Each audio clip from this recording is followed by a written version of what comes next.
Starting in 1764, Great Britain imposed several acts on the colonies of America in order to gain revenue to compensate for their heavy debt from the 7 Years' War.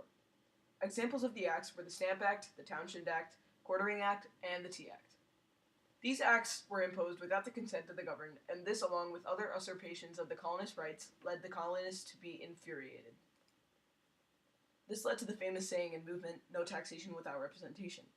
Britain saw this resistance against their acts as a rebellion against the crown, and they sought to extinguish this revolution at its source. The plan was to capture opposition leaders Samuel Adams and John Hancock in Lexington, as well as to destroy the military supply of the Continental Army in Concord. Spies for America heard the news of the imminent British invasion. They informed Paul Revere, a silversmith, but also a Sons of Liberty activist, about the attack. They waited till the eve of the British attack for their plan to take place. He told a friend to scout out on the Old North Church Tower to see how the British would be coming into Lexington. He was to hang 1 lantern if they left by foot, and 2 lanterns if they left by boat.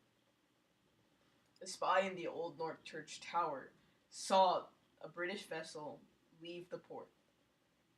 He hung the 2 lanterns to notify Paul Revere, and Paul Revere was standing at the ready on the opposite side of the bay awaiting the signal. Skadom skaday, pony ride, EA. He mounted his horse and rode towards Lexington, where he notified Samuel Adams and John Hancock of the anticipated invasion. Thankfully, Samuel Adams and John Hancock were able to escape safely and calmly. Ah! Skadom skaday, see you some other day. We out, fools.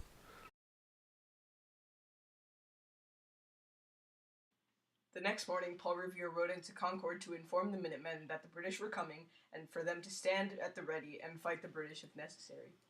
The British militia arrived into Lexington the next morning with the intention of capturing the 2 opposition leaders, Samuel Adams and John Hancock. They had a standoff in the village green, but nobody wanted to fire. In all the confusion, somebody pulled the trigger. By instinct, the British forces fired and left 8 rebels dead. Boom, boom, boom, boom, boom, boom, boom, boom, boom. The Patriots' marksmanship was not very good, and they only left 1 soldier wounded. Regardless, the British fell back and marched to Concord to get rid of their military supplies, so one part of their plan at least could be finished. This engagement was called the Shot Heard Round the World because it was the first military engagement in the American Revolution. When the British arrived in Concord, they were met with no military resistance. They couldn't find the supply store of weapons, but they took what they could and burned it. Little did they know, the rebel army was watching them throughout from the Old North Bridge, and they had all the weapons. When they saw the flame, they thought that the British were burning down the town, and they engaged. Boom, boom, boom, boom, boom, boom, boom, boom, boom. They didn't take out many redcoats, but they did scare them, and they forced the British to take a 17-mile retreat all the way back to Boston. This battle is important because it was the first military engagement, and it sparked the start of the Revolutionary War. It was also the first victory for the Continental Army. As it took place early on in the war, the colonists were severely underprepared and outmatched.